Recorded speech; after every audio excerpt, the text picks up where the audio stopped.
Yo guys, this is Demon Dream, also known as Thrakana on the servers, and it's been a while since I last did a video. I'm having trouble with my lighting here. Stay, dang it. Stay. Just a bit, please. Oh heck, we can improvise. So, it's been a while since I last did a video, and I've been wanting to do something. I've had several different ideas, but then life would get in the way, job applications, you name it. I'm still rough at it, but you do what you can. Life's been pretty good so far. But this isn't a vlog, really, so much as it is me just trying to put more ancient Near East paganism on the internet. So let's get to that. We are winding down from the month of Ne Izi Gar, the height of it, which was on the full moon, and specifically this month has been, there's a heavy focus on ancestor worship.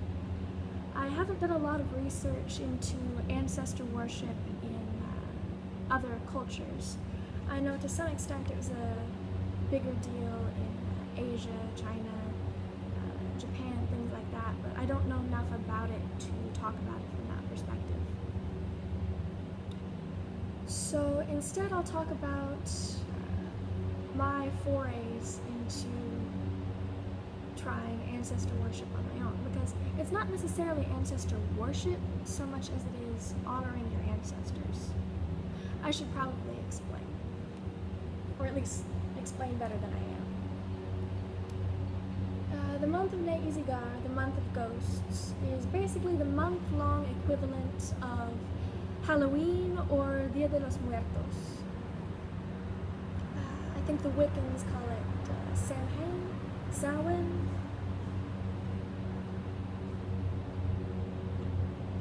I'm doing this in public and I don't know how I feel about it, but I'm doing it on the top of a parking garage, so let's hope.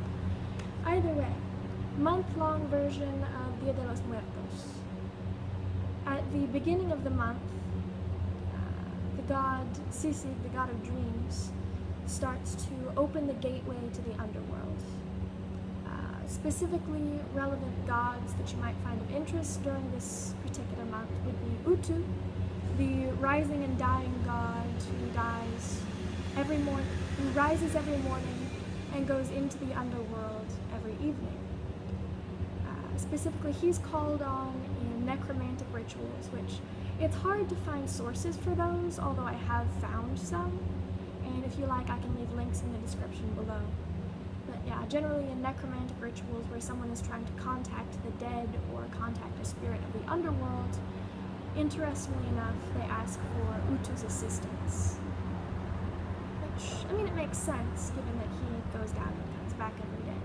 But either way, so there's him, there's Sisi, who opens the door and closes the door again at the end of the month. When the first sliver of the moon starts to appear after the new moon, that's when the door starts opening. The door is at its widest at the full moon, and it closes again at the following new moon. Let's see, for about 3 days before the full moon, and for a certain period of time there during the full moon, that is specifically when honoring the Underworld Gods was done. Ereshkigal, Nergal, possibly Namtar, gods like that, Dumuzi probably at some point. But yes, during the entirety of this month, the doors open and the ancestors start to come back.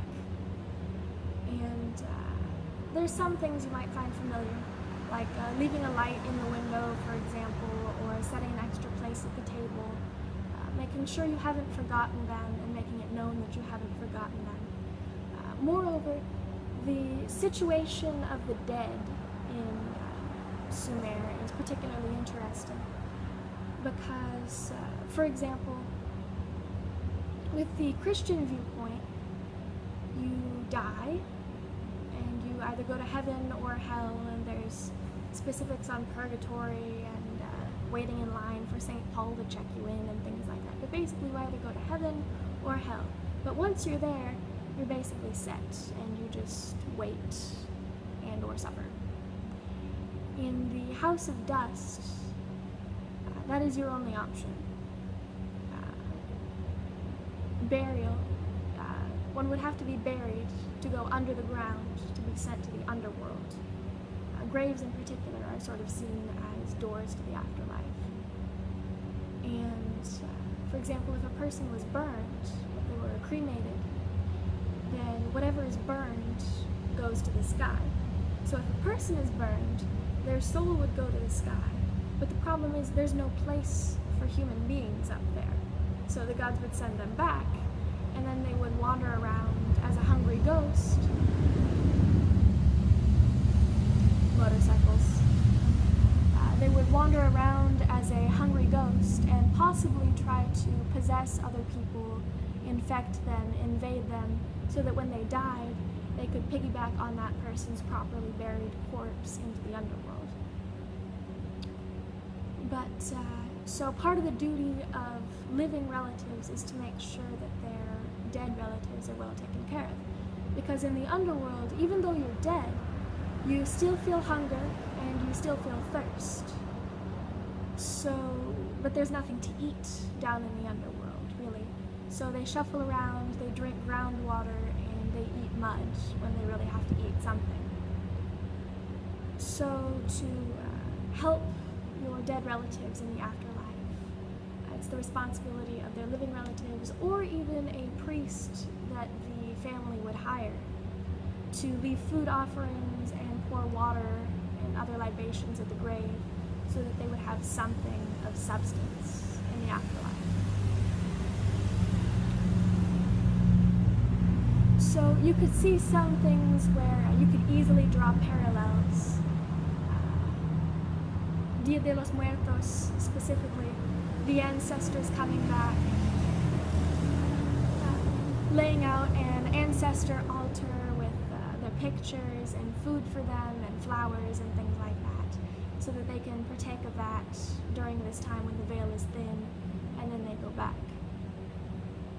So something similar could have easily been done in Sumer.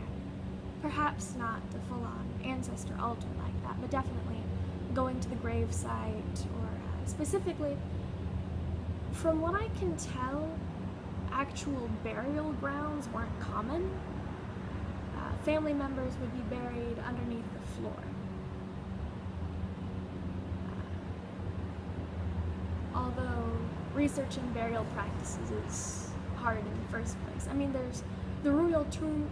The royal tombs at Ur are very interesting, but from what I can tell, they're by no means common for ordinary folk like you and me. So yeah, food offerings, some sort of water, saying something or two for, how do I put this? It's okay if a person didn't know all of their ancestors unto the 10th generation. It's, the focus is on the ancestors that you knew. So in my case, that would be my dead grandpa on my mother's side, my dead grandma on my father's side, and my great-grandpa on my father's side. So I knew them in life. So it would be my responsibility to care for them, leave food offerings and things like that to make sure that they were well taken care of. On a related note, being a Sumerian pagan from a long, long line of varying Christians is kind of interesting, because the question comes up. If you're like me and you believe that all afterlives are out there somewhere, like, it would be ridiculous, for example, for Norse people who didn't know about and didn't believe in the Theoi to start showing up in Hades. Just like it would be ridiculous for Aztecs who have never heard about the Christian hell before and who don't believe in the Christian hell to start showing up in the Christian hell. That's my logic. So when you're in a situation like me, where you follow the Anunnaki, the Dingir, and as such, in keeping with your beliefs, you think that your soul is going to go to the house of dust, your Christian ancestors probably wouldn't be in the same afterlife. Especially since, for example, my grandpa on my mother's side was cremated. So things like that definitely they concern me, because how do I reconcile my own beliefs and my own desire to honor my ancestors with the fact that no way would they ever be in the house of dust, because that's not the only option, at least the way I believe. Because if they're Christian, then they probably went to heaven or hell. They wouldn't go to the house of dust. They've probably never heard of it. But the best I could hope for is that the sentiment is appreciated, because I'm not sure, I haven't tracked back to what the Jewish beliefs were concerning the afterlife, if they did ancestor offerings and things like that, and that would have been the root of Christianity. But I like to think that my sentiment is appreciated, and to some circumstance, and to some extent, can you really go wrong with trying to make sure that you do right by your dead family members? So I haven't really come to a solid conclusion about how to reconcile my beliefs with where I believe my ancestors have actually gone. But at the very least, respecting your family is the right thing to do. And according to the tradition I have adopted, this is the appropriate way to respect your family members. So that's what I'm going to go for. And plus, it's not like it's just limited to pagan beliefs. The thought that at certain points, especially during the autumn, the ancestors might come back. A lot of folk superstition and things like that. So, who can say for sure? I'm just going to do the best I can, and the best by the people I love. It's not just to say that, how should I put this? From what I can tell, it was more common for ordinary folk to honor the ancestors that they knew by name, that they knew in life. Researching your genealogy unto the 10th generation was not really part of it from what I could tell. So instead, it would be the obligation of the priesthood to set something out for all of the dead, including the forgotten. I had a source for that, but I have not been able to find it again. So please take all of this with a grain of salt, and feel free to correct me if I'm wrong in any way, shape, or form. I would love to talk to you about this if anyone knows more about it than I do. Any research is good research, especially if it's from reputable sources. So let's see, what else? Right, so laying out offerings to the ancestors, trying to do your best to make sure that they're well taken care of, offerings to the Underworld Gods. There's a huge host of Underworld Gods, and setting something out for them in general, but also for several in specific, is what I did for my own full moon. Specifically at Eshkigal, as the mother of the dead. And just like you have a mother who brought you into the flesh, into this world, and the birthing goddesses were in charge of taking your soul and shaping your soul, giving that to your mother to put into flesh and bone. UPG, but with possibly some actual sources behind it that I would need to dig around to find again. But just like you have a mother that brings you into this world, you should theoretically have a mother that brings you into the next world. And that next mother would be Ereshkigal.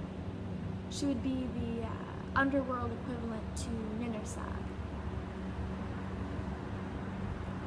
So, especially in that aspect, and as the queen of the underworld, and also saying something for her husband, Nergal. And I like to say something for the Ereshkigal's children, just because I find them fascinating, and because they're important. And, I mean, it's been thousands of years. I don't think they've been paid much mind in that time period. So, I mean, I suppose I could give an overview of some of the underworld gods at the moment, just because I'm on the subject.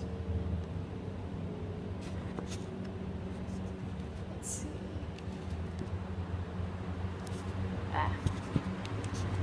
Okay, there we go.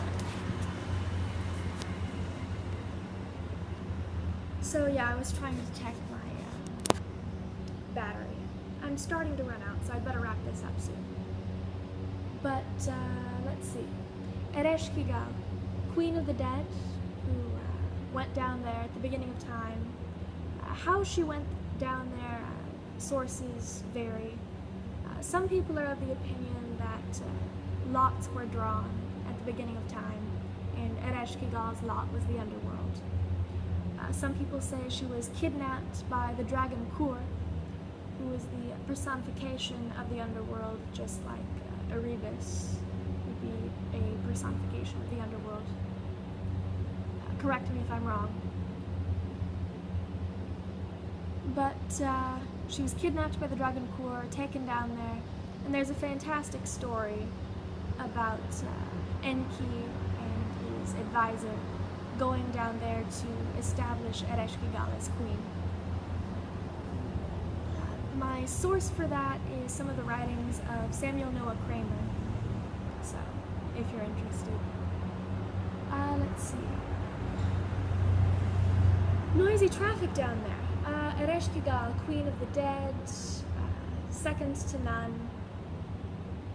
Later on, in later time periods, her husband, Nergal, took her place as head of the underworld. Her first husband was Guglana, the Bull of Heaven, who was killed in an altercation with Gilgamesh. Her second husband was Nergal, and that's just a lovely, sort of interesting romance in general that I like to read about. I can put a link in the description below. Her children, by different gods, possibly Nergal, definitely Guglana, and in some circumstances, possibly Enlil. But her children are Nungal, the goddess of the prisons, Ninazu, who is a city god / agricultural god, and Namtar. Namtar is also her right hand, her mouth at the Council of the Gods, her minister, and also a god of diseases who commands 60 disease demons, and you can read about that in the Descent of Inanna. Also, Nungal is just really fascinating in general, because if you think about it, prisons are sort of like a aspect of the House of Dust in this world. You go there, the door bar is shut, and you go there either to waste away or to metamorphosize. And it's one of the few places and aspects of the underworld that people can actually return from. And there's just this fascinating hymn to Nungal that I was just doing research into Ereshkigal's children, and I found this, and I gaped at my screen for a solid 5 minutes. It was a similar reaction to the first time I read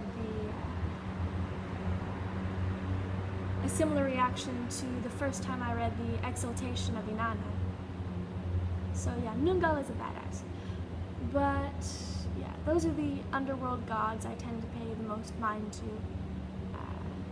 Ninsina, I think, is the underworld scribe. Geshtinana. Dumuzid spends some time down there. Yeah. At this point I'm just rambling, but I find this subject really interesting, especially since I'm that one morbid girl who's obsessed with mythology and researched death gods from around the world. So yeah, morbid things are my jam. Underworld things are my jam. The month of ghosts is definitely my jam. And just the entire concept of taking the time to sit down and think about the people you've loved and lost, that really appeals to me. Because, sure, like modern contemporary Christianity, you have things like Thanksgiving, but I haven't found anything specifically that honors your dead family members. So either way, this has mostly been just a bunch of me rambling. This upcoming month, after this upcoming new moon, is Kininana, which is the time when they would cleanse the goddess statues in preparation for Dumuzid coming home from the underworld. And I have a lot of mixed feelings, especially since the way I practice, just based on the agricultural cycles and things, it doesn't line up well with the holiday. So I can do another video about that at another time.